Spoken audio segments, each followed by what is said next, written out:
জি sir. ওকে, so ORM, এই ORM এর কাজ হচ্ছে আমাদেরকে অবজেক্ট ওরিয়েন্টেড ওয়েতে ডেটাবেজের সাথে কমিউনিকেট করা। মানে আমি হচ্ছে ডেটাবেজে একটা ডেটা দিব, সেটা অবজেক্ট আকারে দিব, সে ডেটাবেজের মধ্যে ইনসার্ট কোয়েরি রান করে দিয়ে দিবে, আমাকে কিছুই করতে হবে না। It's very easy. সো আমি ডাটাবেস থেকে ডেটা দরকার, আমি জাস্ট ডাটাবেজের টেবিলটাকে গেট করব, সেটা অটোমেটিক টেবিলটাকে আমার অ্যারে ফরম্যাট বা লিস্ট ফরম্যাট, আমি যেই ফরম্যাটে চাই সবগুলা ডেটাকে সে অবজেক্টের অ্যারে বা অবজেক্টের লিস্ট আকারে পাঠিয়ে দিবে। সো এই হচ্ছে আমাদের ওআরএম এর কাজ।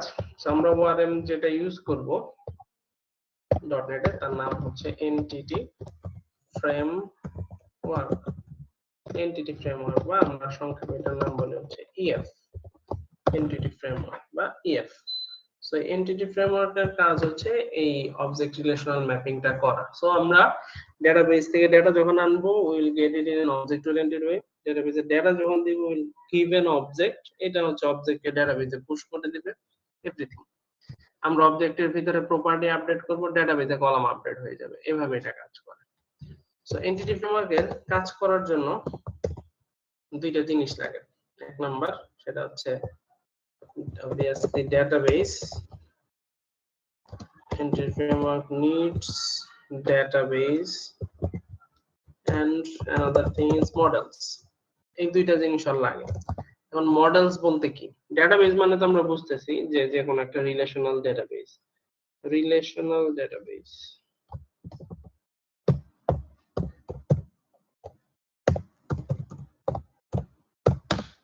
Relational database. সো যে কোনো একটা রিলেশনাল ডেটাবেস আমরা আমাদের এই ক্ষেত্রে আমরা ইউজ করব হচ্ছে মাইক্রোসফট এসকিউএল সার্ভার বা এমএস এসকিউএল। আর মডেলস বলতে সে আসলে বোঝায় হচ্ছে টেবিল representative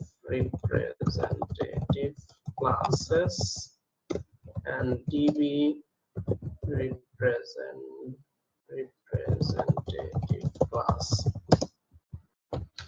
সো এনটিটি ফ্রেমওয়ার্কের কাজ করার জন্য এই দুইটা জিনিস লাগে। এক নাম্বার হচ্ছে রিলেশনাল ডেটাবেস, দুই নাম্বার হচ্ছে মডেল। তো রিলেশনাল ডেটাবেস যে কোনো ডেটাবেস হতে পারে, মডেলস হচ্ছে মডেলস বলতে আমরা বুঝি কি, প্রত্যেকটা টেবিলের জন্য রিপ্রেজেন্ট করার জন্য একটা করে ক্লাস, এবং হোল ডেটাবেসকে রিপ্রেজেন্ট করার জন্য একটা ক্লাস। ওকে, তো বেসিক্যালি আমরা যদি একটু দেখি, মনে করো আমার ডেটাবেসে একটা টেবিল আছে এরকম, ডেটাবেসে আমার একটা টেবিল আছে এরকম, যেখানে তোমার আইডি, নেম, ডিওবি এরকম আছে। সো আইডি 1 নেম এবিসি, এটা হচ্ছে এরকম কিছু, আইডি 2 নেম সিডিএফ, এরকম কিছু একটা। সো এটা একটা টেবিল আছে। এখন এই টেবিলের নাম মনে করো হচ্ছে স্টুডেন্টস। সিমিলার আরেকটা টেবিল আছে, যেটা হচ্ছে মনে করো ডিপার্টমেন্টস। আরেকটা টেবিল আছে মনে করো ডিপার্টমেন্টস। সো এই ডিপার্টমেন্টস এর ভিতরে লেটস সে তোমার এই ডিওবি নাই, শুধু আইডি আর নেম আছে। সো এইটা আমার ডেটাবেস। সো ডেটাবেস এইভাবে আছে। সো এটার এগেইনস্টে এনটিটি ফ্রেমওয়ার্কের মডেল কেমন হবে? বেসিক্যালি মডেল হবে, এখানে একটা ক্লাস থাকবে স্টুডেন্ট, একটা ক্লাস থাকবে স্টুডেন্ট। দাঁড়াও, এটা একটু text box.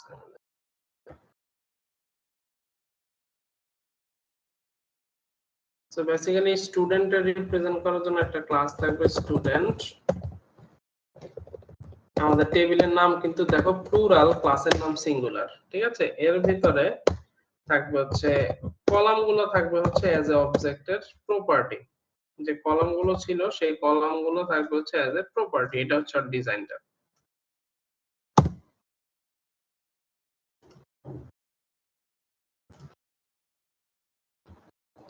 ID name DOB. So এরকম একটা ক্লাস থাকবে যেটা হচ্ছে স্টুডেন্টকে রিপ্রেজেন্ট করতেছে। এরকম আরেকটা ক্লাস থাকবে যেটা হচ্ছে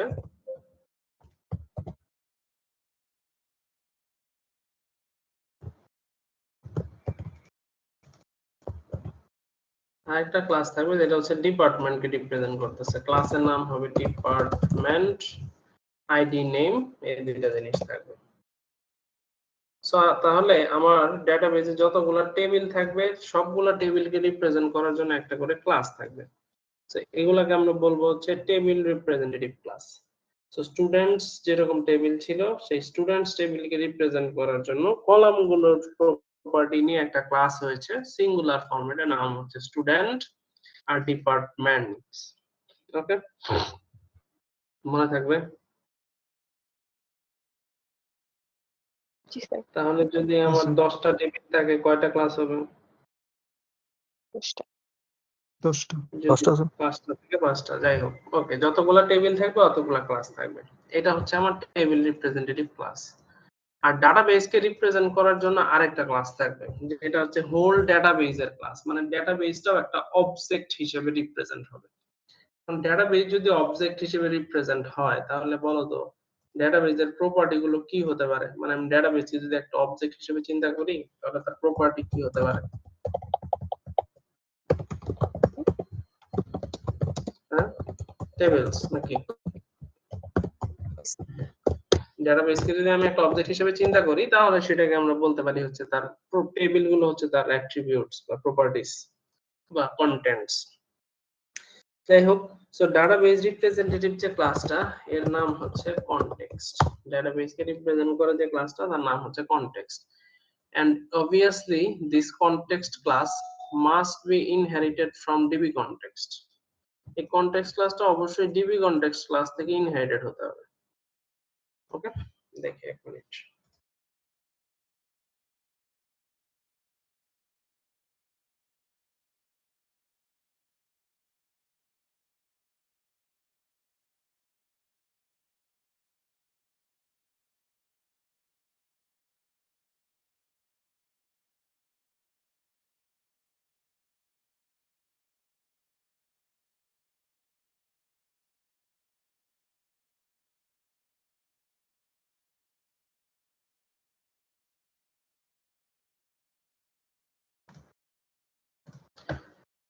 সো কনটেক্সট ক্লাসটা বেসিক্যালি হচ্ছে ডাটাবেসকে রিপ্রেজেন্ট করার জন্য একটা ক্লাস। সো এই কনটেক্সট ক্লাসে থাকবে হচ্ছে প্রত্যেকটা টেবিল একটা অ্যাট্রিবিউট হিসেবে।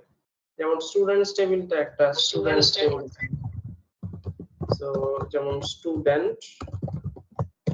স্টুডেন্টস এটা হচ্ছে একটা প্রপার্টি। সেই প্রপার্টি গুলো হবে হচ্ছে একটা কালেকশন। কারণ আমার প্রত্যেকটা টেবিল তো আসলে সিঙ্গেল কোনো অবজেক্ট না, it's a collection of object বা এন্টিটি সেট। একটা টেবিলে অনেকগুলো এন্টিটি থাকে, তাই না? তো এই জন্য ডিবি কনটেক্সটে টেবিল গুলো হবে হচ্ছে এক একটা অ্যাট্রিবিউটস এবং সেই অ্যাট্রিবিউটের টাইপ হবে হচ্ছে ডিবি সেট। ডিবি সেট হচ্ছে একটা স্পেশাল টাইপের কালেকশন, যেরকম অ্যারে একটা কালেকশন, লিস্ট একটা কালেকশন, সেরকম ডিবি সেট হচ্ছে একটা কালেকশন। সো এই ডিবি সেট কালেকশনের টাইপ হবে হচ্ছে স্টুডেন্ট এবং আরেকটা যেহেতু টেবিল আছে সেটার নাম কি? ডিপার্টমেন্টস। সো এইটার নাম হবে হচ্ছে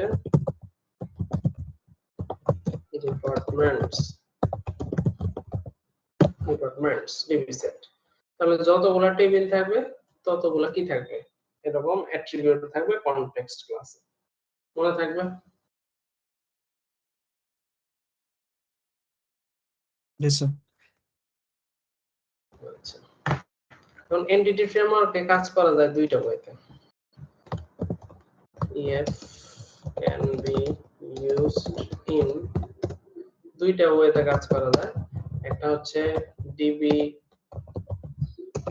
database first আর একটা হচ্ছে model first or also known as code first। আর এটাকে আরেকটা নাম বলা হয় schema first।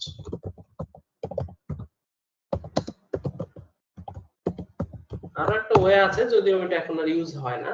তো আমরা এই দুইটাই শিখবো। একটা হচ্ছে database first also known as schema first আর একটা হচ্ছে model first বা code first। এই দুইটা ওয়েতে আমরা এন্টিটি ফ্রেমওয়ার্ক দিয়ে কাজ করতে পারি। সো দুইটা ওয়ে কি? So if we go via database first, যদি database first approach এ কাজ করি তাহলে আমাদেরকে existing একটা database অথবা একটা database বানাই দিতে হবে। মানে এই ডাটাবেজের টেবিলগুলোর ডিজাইন তোমাকে বানায় রাখতে হবে। এন্টিটি ফ্রেমওয়ার্ককে তুমি যদি ডাটাবেস চিনায় দাও based on the database design, সে মডেল জেনারেট করবে। মডেল মানে কি? এই ডিপার্টমেন্ট ক্লাস বানাবে, স্টুডেন্ট ক্লাস বানাবে, কনটেক্সট ক্লাস বানাবে, এটা সে নিজে বানায় নেবে। এটা হচ্ছে ডাটাবেস ফার্স্ট। ডাটাবেস ফার্স্ট বা স্কিমা ফার্স্টে কি হবে? অলরেডি আমার একটা ডাটাবেস থাকতে হবে। সেই ডাটাবেসকে যদি আমি চিনাই দেই, সে সেই ডাটাবেসকে কি করবে? পয়েন্ট করে ওই ডাটাবেসের জন্য মডেলগুলো বানায় নেবে। This is called database first. আর কোড ফার্স্ট বা মডেল ফার্স্ট হচ্ছে জাস্ট রিভার্স ওয়ান। আমরা মডেল বা কোডটা লিখে দিব, মানে আমরা এই department class, student class, context class এগুলো বানাবো। বেসড অন দিস ক্লাসেস সে ডাটাবেসটা ডিজাইন করবে। এই হচ্ছে আমাদের এন্টিটি ফ্রেমওয়ার্ক নিয়ে কাজ করার ওয়ে। এন্টিটি ফ্রেমওয়ার্কে কি করবে? যদি আমি টেবিল বানাই দেই, সে টেবিলের উপর বেস করে স্টুডেন্ট, ডিপার্টমেন্ট, কনটেক্সট ক্লাসগুলো বানাবে। আর যদি আমি মডেল বানাই দেই, তাহলে মডেলের উপর বেস করে ডাটাবেস বানাবে। উই ক্যান ইউজ বোথ, যে কোনোটাই আমরা ইউজ করতে পারবো। এখন আসি কোনটা কখন ইউজ করা ফিজিবল বা কখন কোনটা ইউজ করব। অলরেডি যদি আমার কোনো ডাটাবেস থাকে, আমার যদি অলরেডি কোনো ডাটাবেস থাকে এবং সেই ডাটাবেস নিয়ে যদি আমি সামনে কোনো কোড করতে চাই, তাহলে আমি ওই ডাটাবেসটাকে চিনিয়ে আমি হচ্ছে মডেল বা কোডগুলো জেনারেট করে নিব। যেমন এক্সিস্টিং কোনো ডাটাবেস যদি আমি .NET এ মুভ করাতে চাই বা .NET এ কনভার্ট করতে চাই, সেক্ষেত্রে আমি এন্টিটি ফ্রেমওয়ার্ক দিয়ে ওই ডাটাবেস থেকে মডেলগুলো জেনারেট করে নিলাম, এরপরে কাজ করলাম। অথবা তোমরা গ্রুপ অফ পিপল বা ডেভেলপার কমিউনিটি বা ডেভেলপার্স একটা সেন্ট্রাল ডাটাবেস মেইনটেইন করে যখন কোনো কিছু ডেভেলপ করতেছি, তখন আসলে ডাটাবেস ফার্স্ট অ্যাপ্লাই করা যায়। তারপরেও কিছু ঝামেলা থাকে। এটার কারণ কি, যতবার তুমি ডাটাবেস চেঞ্জ করবা তোমার কোডটাকে আপডেট করতে হবে। তো যেটা প্রবলেম থাকে সেটা হচ্ছে, ধরো যদি আমরা কয়েকজন মিলে কোনো একটা গ্রুপ প্রজেক্ট করি, অবভিয়াসলি সবার প্রজেক্ট হচ্ছে সবার পিসিতে আলাদা করে আমরা ইনস্টল করে রান করি, সবার পিসিতে আলাদা করে থাকে। তো এই অবস্থায় আমরা যদি হচ্ছে, ধরো আমি একটা ডাটাবেস চেঞ্জ করলাম, এখন চেঞ্জটা তোমাকে বলতে আমার মনে নাই। তুমি যখন আসলে কোড করতে যাবা, তখন তোমার কোডে কিন্তু, বা যখন আমাদের কোডটা মার্জ হবে তখন কিন্তু এরর দেবে। অথবা যদি আমরা সবসময় মনে রাখতে চাই বা আপডেটেড রাখতে চাই, তাহলে যখনই যে কেউ কোনো কিছু আপডেট করবে সেই আপডেটটা বাকিদেরকে জানাতে হবে, বা ডাটাবেজ এক্সপোর্ট ইম্পোর্ট করে সবসময় ইউজ করতে হবে। It's a very hassle. যখন আমরা গ্রুপ অফ পিপল সেন্ট্রালি না লোকালি ডাটাবেজ হ্যান্ডেল করে প্রজেক্ট ডেভেলপ করতেছি, আর যদি সেন্ট্রাল হয় তাহলে তো আর সমস্যা নেই, সবাই একই ডাটাবেজ ইউজ করতেছে। সো এই ওয়েতে আমরা কাজ করতে পারি। আর যখন কোড ফার্স্ট করব, কোড ফার্স্টের সুবিধা কি? কোড ফার্স্টে সবকিছু আসলে কোডের থ্রুতে আপডেটেড হয়, বা কোড ডাটাবেজের একটা ছোটখাটো চেঞ্জ করলে আমাকে কোড লিখে করতে হয়। সো এটাতে সুবিধা কি, তুমি লোকাল ডাটাবেজ ইউজ করো আর সেন্ট্রাল ডাটাবেজ ইউজ করো, যখনই তুমি আসলে কোড লিখবা, তোমার অন্যান্য টিম মেম্বারস এর সাথে কোডটা কিন্তু শেয়ার থাকবে, সেটা গিটের থ্রুতে হোক বা গিটহাবের থ্রুতে হোক, সেই কোডটা কিন্তু সবাই ইউজ করবে। এবং তুমি যে চেঞ্জটা করেছো সেই চেঞ্জটা অলরেডি সেই প্রজেক্টের কোডে আছে।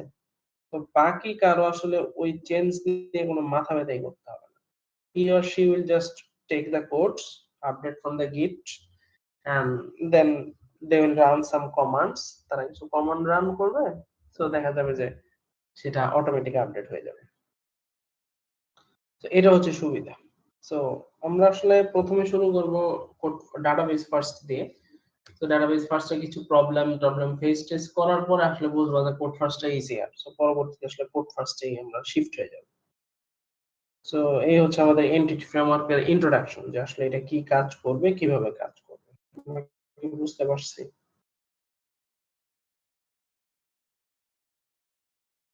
জি স্যার। আচ্ছা। তো আজকে আমরা কোড এন্টিটি ফ্রেমওয়ার্কে ঢুকবো না। আমার আরেকটা জিনিস ভুলে গিয়েছিলাম, ওটা শেষ হয়নি তোমাদের। এটা ওটা শেষ করা হয়নি।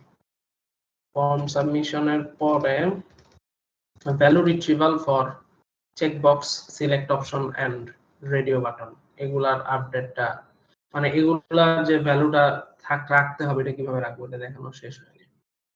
সো এটা আগে শেষ করে নিই, একটু পরে আজকে শেষ দিয়ে দিব। আমরা এই যে ধরো টেক্সট ফিল্ডের ভিতরে ভ্যালু গুলো রেখেছিলাম, যতদূর মনে আছে তোমাদের, যে ওই যে আমরা ফর্ম সাবমিশনের পরে এরর হলে আগের ভ্যালুটা যে রিট্রিভ করে রাখলাম, সেটার জন্য আমরা এই যে model dot name, ID, email এই ভ্যালুগুলো রেখেছিলাম। সো আরো কিছু ইনপুট ফিল্ড আছে, যেমন ধরো এই যে gender, input type radio gender. So এইটার ভ্যালুটা রাখবো কিভাবে? তারপরে হচ্ছে ইনপুট টাইপ রেডিও আর কি, এটার ভ্যালু কিভাবে রাখবো? এরপর আরো কিছু অ্যাট্রিবিউট আমরা দিই, যেমন ধরো আরেক ধরনের হতে পারে প্রফেশন। প্রফেশনটা হচ্ছে আমরা একটা সিলেক্ট অপশনের মধ্যে রাখি, select name equals to profession class equals to form control, এর ভিতরে একটা অপশন দিলাম, যে অপশনটা হচ্ছে সিলেক্ট প্রফেশন। আচ্ছা, তাহলে এটা লাগবে না। এখন সিলেক্ট প্রফেশন এটা একটা অপশন, আর এই অপশনটা তো আমাদের কি করতে হবে যাতে এটা কেউ সিলেক্ট না করতে পারে, কারণ এটা কোনো অপশন না, এটা হচ্ছে জাস্ট দেখানোর জন্য। সো ডিসেবলড করে দিলাম। এখন ডিসেবল করে দিলে কি হবে, এই অপশনটা আসলে কেউ সিলেক্ট করতে পারবে না। আর বাকি অপশন গুলো দিয়ে দিলাম হচ্ছে ধরো বিজনেস, তারপর স্টুডেন্ট, তারপর জব, এরকম কিছু একটা দিয়ে দিলাম। ওকে, এরপরে আমরা হচ্ছে আরেকটা দিই input type DOB, date of birth, input type date, name DOB, আর হচ্ছে ক্লাস ফর্ম কন্ট্রোল, আর একটা দেই হচ্ছে হবিস। সো হবিস তো আসলে তোমার অনেকগুলো হতে পারে হবিস, তাহলে অনেকগুলো অপশন এবং সিলেকশনও অনেকগুলো, এটার জন্য কোন টাইপ যেন হবে, input multiple option, selection option, কোন ধরনের ই নিব আমরা, ইনপুট টাইপ নিব চেকবক্স নিতে চেকবক্স। তো চেকবক্স হচ্ছে মাল্টিপল অপশনের জন্য। সো এখানে চেকবক্সে যদি আমি একটা নাম দিয়ে দেই, একটা ভ্যালু দিয়ে দেই, ভ্যালু মনে করো ট্রাভেলিং,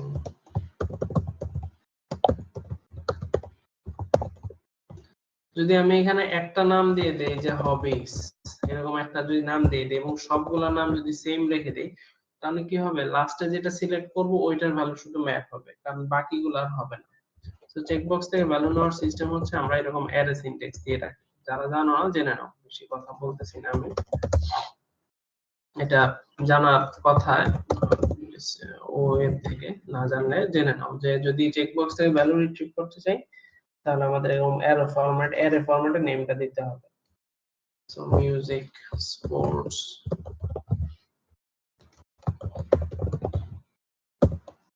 একটা দিলাম ধরো games,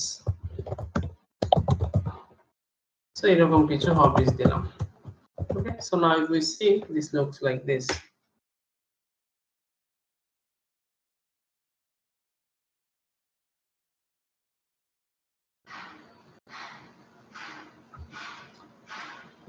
So this looks like this.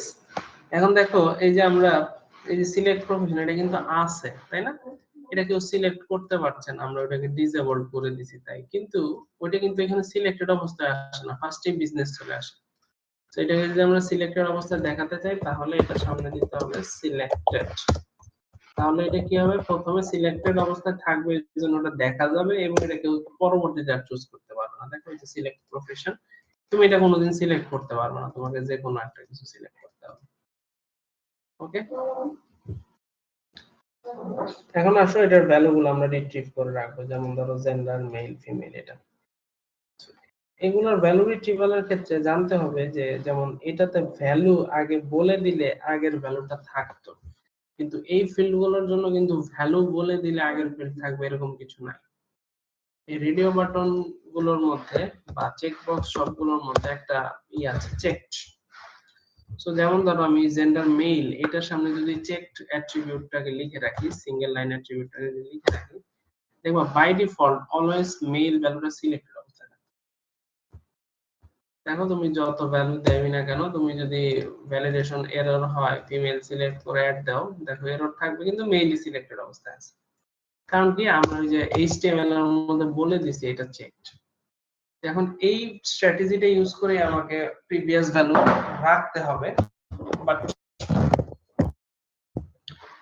এটাকে কন্ডিশনালি রাখতে হবে। কারণ আমি যদি মেল সিলেক্ট করি তাহলে মেলটা চেক থাকবে, যদি ফিমেল সিলেক্ট করি তাহলে ফিমেলটা চেক থাকবে। Any idea? কেউ কোনো আইডিয়া দিতে পারো কিভাবে করতে পারি?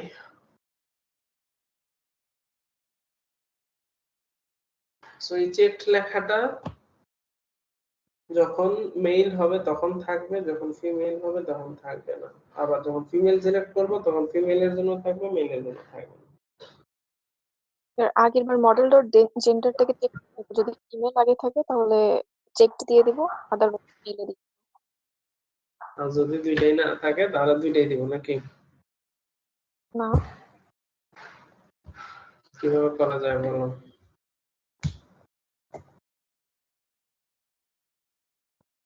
ও যেটা বলছে যে এখানে আমি ইফ এলস এর থ্রুতে যদি এই থাকে তাহলে একটা দিব যেটাতে চেক লেখা থাকবে, আদারওয়াইজ থাকবে না, এরকম ওটা আসলে হেক্টিক হয়ে যায়।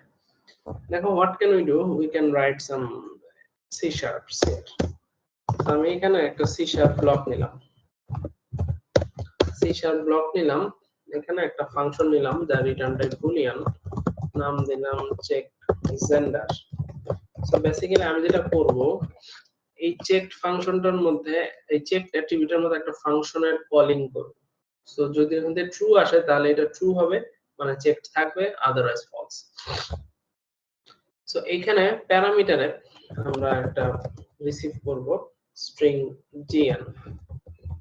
সো এই gn চেক করবে কি আমাদের মডেলের জেন্ডারটা কি, if model dot gender not equal null and then model dot gender dot equals gn। প্যারামিটারে যে জেন্ডারটা পাঠাবো সেটা যদি ম্যাচ হয় it will return true, otherwise it will return false।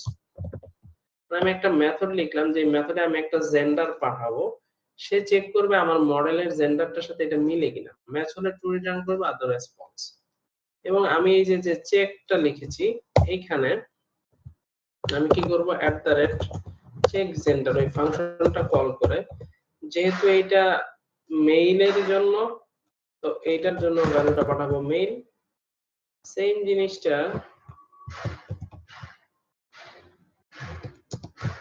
এইটার জন্য, এখানে ভ্যালুটা পাঠাবো ফিমেল। তাহলে যখন মেইল হবে তখন এটার জন্য ট্রু রিটার্ন আসবে, চেকড ট্রু, সো এটা চেক থাকবে, আদারওয়াইজ ফলস। সিমিলার এটা। চলো দেখি।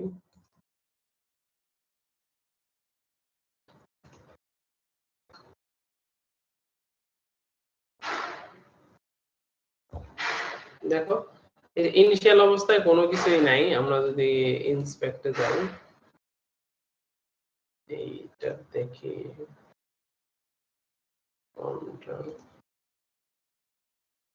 দেখো এটার মধ্যে চেকড এর কোনো ফিল্ড নেই, আছে? দেখো কারণ কি দুই বোথ কেসেই এটার জন্য যখন কল হয়েছে চেক জেন্ডার ফলস আসছে, সো ওটা চেকড আসে নাই, যদি এটা আসে এটার জন্য ফলস আসছে, আসে নাই। এখন দেখো মেল সিলেক্ট করে অ্যাড দিলাম, এখন কিন্তু মেইলের জন্য ট্রু আসছে, এই জন্য দেখো এই যে চেকড এর মধ্যে চেকড লেখা আসছে। ঠিক আছে, যদি ফিমেল সিলেক্ট করে দেই দেখো ফিমেলের ভ্যালুটা রয়ে যাচ্ছে। তো এইভাবে আমরা রেডিও বাটনের ভ্যালুটাকে রিট্রিভ করতে পারি। ইনিশিয়াল অবস্থায় কোনোটাই সিলেকশন নাই, এই যে বলবে জেন্ডার রিকোয়ার্ড, আমি যদি জেন্ডার দিয়ে দেই তাহলে যে জেন্ডার রিকোয়ার্ডটা নাই, আগেরটা রয়ে গেল, যেটা যে ভ্যালু দিব সেটা সেটাই থাকবে। Is this clear?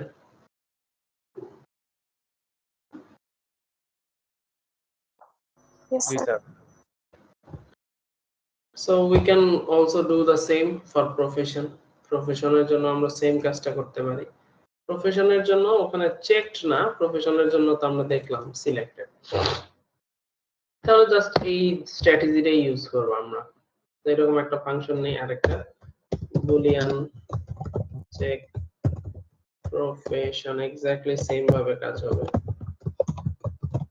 এখানে একটা string profession if model dot profession not equal null and then model dot profession।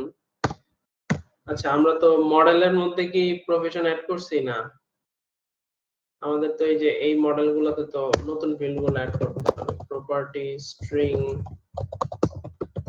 Profession এটা দিছি, এরপরে স্ট্রিং ডেট টাইম ডিওবি দিছি, এরপরে আরেকটা প্রপার্টি দিছিলাম স্ট্রিং এর array hobbies, string array hobbies. So this are the new properties, তাহলে এগুলো ম্যাপ হবে আর কি। So profession model dot profession equals যদি পিআরএফ যদি হয় সেম স্ট্র্যাটেজি রিটার্ন ট্রু, অন্য যে কোনো কেসে রিটার্ন ফলস। এক্স্যাক্টলি সেম ভাবে জাস্ট আমরা এখানে হচ্ছে সিলেক্টেড এর উপর অ্যাপ্লাই করব। So selected equals to check profession, so এটা থেকে পাঠাবো হচ্ছে বিজনেস, এক্স্যাক্টলি সেম নাম। এরপর এটার জন্য পাঠাবো হচ্ছে স্টুডেন্ট, এরপর এটার জন্য পাঠাবো হচ্ছে job.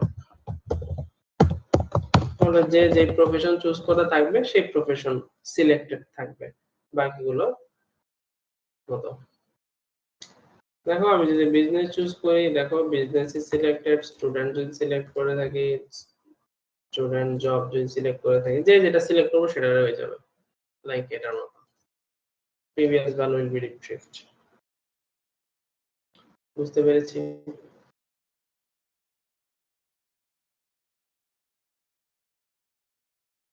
Is this clear? G sir. Yes, sir. এখন হবিস, ডেট অফ বার্থ পরে যাই, এখন আসো হবিস। সো হবিসটা আমাদের আসলে এখানে মাল্টিপল ভ্যালু হতে পারে, তাই না? তাহলে যেটা যেটা ইউজার সিলেক্ট করেছে সেটা সেটা চেক থাকতে হবে।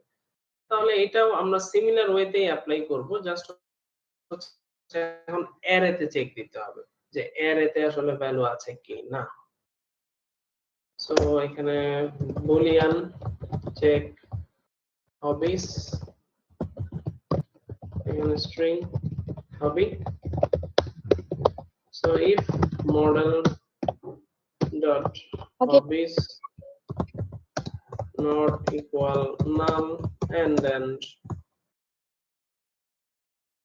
যদি নাল না হয়, যদি নাল না হয় তাহলে for each var h in model dot hobbies, model থেকে প্রত্যেকটা নিয়ে আমরা চেক করব যে মিলতেছে কিনা। if h dot equals আমাদের যে হবি পাঠাইছি এর সাথে যদি মিলে যায় we will return true, আর যদি শেষ পর্যন্ত চলে আসে কিছু না পাই রিটার্ন ফলস। তাহলে আমরা একটা হবি পাস করলাম এবং আমাদের মডেলের হবির মধ্যে চেক করলাম যেটা আছে কিনা, যদি থাকে তাহলে এখান থেকে ট্রু রিটার্ন করে নিয়ে চলে যাব শেষ, আদারওয়াইজ যদি শেষ পর্যন্ত চলে আসি ফলস রিটার্ন নিয়ে চলে যাব। সো এক্স্যাক্টলি সেম ভাবে এখানে চেকড বলে যেটা আছে সেটার মধ্যে আমরা ইউজ করব @check hobbies, এবং এটা থেকে পাঠাবো হচ্ছে প্রথমটা কি ছিল ট্রাভেলিং,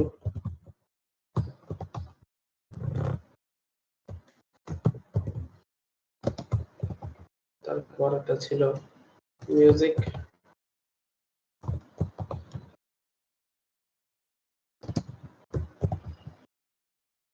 তারপর একটা ছিল স্পোর্টস,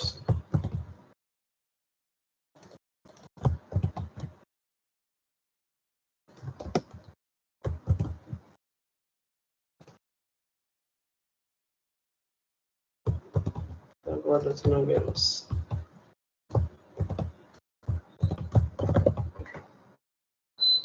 তারপরে যেটা এখন ইউজার সিলেক্ট করা থাকবে সেটা দেখা যাবে, বাকিগুলো দেখা যাবে না। দেখো আমি ট্রাভেলিং আর স্পোর্টস চুজ করেছি, দেখো this two R chosen.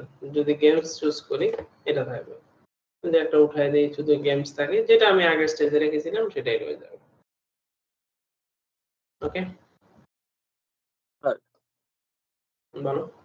Sir একটা ইস্যু লাগতেছে স্যার, মানে আপনার লেকচারটা একটু আগে আসতেছে আর স্ক্রিনটা স্যার একটু ডিলে হইতেছে। জি স্যার। কি জন্য হচ্ছে? আমার তো নেট তো বন্ধ।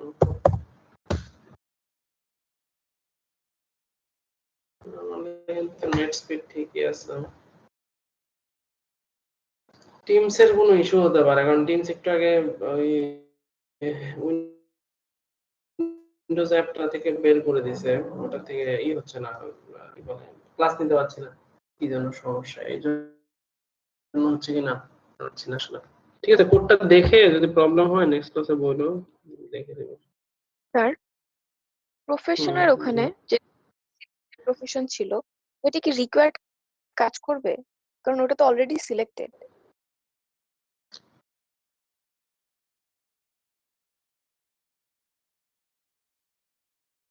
এই যে ডিসেবল না, এটার এগেইনস্টে ভ্যালু যাবে না। দেখি চলো, ডিসেবল যে ডিসেবলের ভ্যালু যাবে না। Let us check. এটা তো রিকোয়ার্ড তো দেইনি মনে হয় না। স্টুডেন্ট প্রফেশন,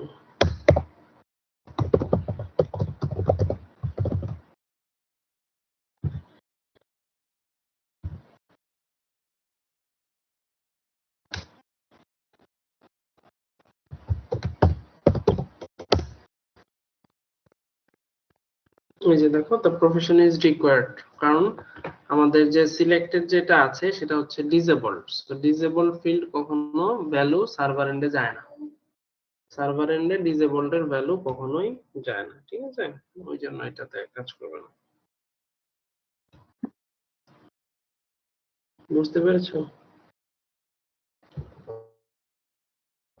জি স্যার, বুঝতে আচ্ছা, now let's come to the last topic of today. আজকে আর বেশি যাবো না, এটা একটু বাসায় ভালো করে পড়ে। সেটা হচ্ছে ডেট অফ বার্থ। দেখো ডেট অফ বার্থ এর জন্য আমি যদি ভ্যালু দেই এখানে @model .dob, ডেট অফ বার্থেও তো ভ্যালু এক্স্যাক্টলি ভ্যালু বলে ফিল্ড আছে, তো সেটা দিলে কাজ করার কথা। কিন্তু নরমালি ডেট অফ বার্থ এর মধ্যে একটু কমপ্লেক্সিটি থাকে। দেখো আমি যদি এখানে কোনো একটা ভ্যালু দেই, সেটা ও এই জায়গায় স্টোর করে রাখতে পারছে না। এর মানে কি এই যে আমার ভ্যালুটা আসতেছে না? Let us check. দেখো এই যে তুমি যে ভ্যালুটা দিচ্ছ সেই ভ্যালুটা কিন্তু এখানে বসতেছে, তুমি কিন্তু এই ভ্যালুটাই দিয়েছিলা যে 3/12/2025 বা কিছু একটা। তো ভ্যালুটা কিন্তু এখানে আসতেছে, বাট সেই ভ্যালুটা কিন্তু সে রাখতে পারছে না। চলো আমরা একটু ম্যানুয়ালি ভ্যালু দিয়ে দেখি। তো আমি এখানে ম্যানুয়ালি আজকের ডেটের ভ্যালু দিলাম, যেমন আজকে হচ্ছে 03। ও যে ফরম্যাটে ভ্যালু নিচ্ছিল মান্থ ফার্স্টে, তারপর ডেট, তারপরে ইয়ার, ও যে ফরম্যাটে নিচ্ছিল সেই ফরম্যাটে ওকে ভ্যালু দিলাম। অনেকে মনে হতে পারে যে ডেট টাইমের জন্য হয়তো আসতেছে না। দেখো তারপরও সে কিন্তু এই যে প্রিভিয়াসলি আমার যে দেয়া ভ্যালু, এই যে 3/12/2000, এটা এই ভ্যালুটা কিন্তু সে রাখতে পারছে না। আচ্ছা, সেটা না রাখার কারণ হচ্ছে ওর হচ্ছে ভ্যালু সার্ভার এন্ডে পাঠানো এবং নিজে দেখানোর মধ্যে একটু ডিফারেন্স আছে। সো সে যখন আসলে ভ্যালু দেয় আমাকে, বা সার্ভারে ভ্যালু দেয়, সে ফার্স্টে মান্থ দেয়, তারপর ডেট দেয়, তারপর ইয়ার দেয়। এটা হচ্ছে ওর ফরম্যাট। কিন্তু ও যখন ভ্যালু ফিল্ডে ডাটা এক্সপেক্ট করে, তখনই সে ফরম্যাটটা চেঞ্জ হয়ে যায়। ও এক্সপেক্ট করে কি, ফার্স্টে তুমি ওকে দিবা হচ্ছে ইয়ার, এরপরে স্ল্যাশ না দিবা ড্যাশ, এরপরে দিবা মান্থ, এরপরে দিবা ডেট। সে এক্সপেক্ট করে হচ্ছে এই ফরম্যাটটা। ঠিক আছে, এটা হচ্ছে প্রবলেম। সে এক্সপেক্ট করে হচ্ছে ফার্স্টে তুমি দিবা,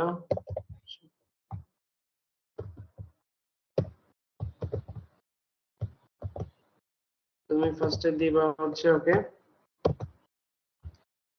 ইয়ার, 4 ডিজিটে, তারপরে দিবা মান্থ,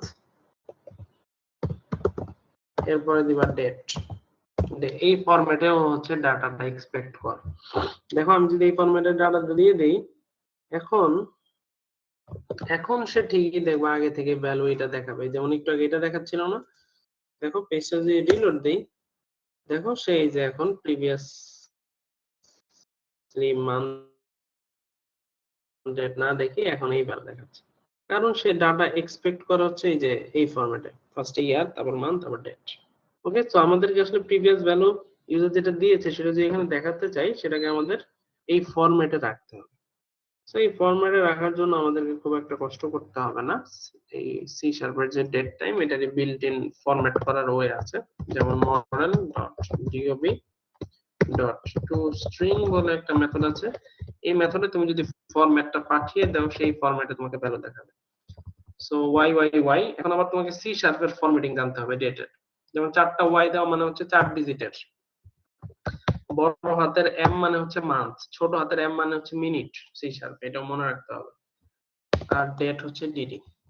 তো যদি এই ফরম্যাটে আমরা দিয়ে দেই, তাহলে দেখবো যে আমাদের প্রিভিয়াসলি গিভেন ডেট টাইম এর ডাটাটা এখানে প্রিজার্ভ হবে। দেখো আমি যদি এই যে এখানে ওই যে আমরা একটা নাল মডেল দিয়ে দিছিলাম, তো ওই নাল মডেলের জন্য একটা এরর দিয়েছে আর কি, 20046।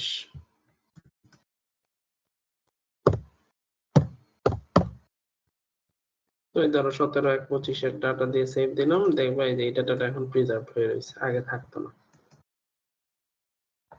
ঠিক আছে,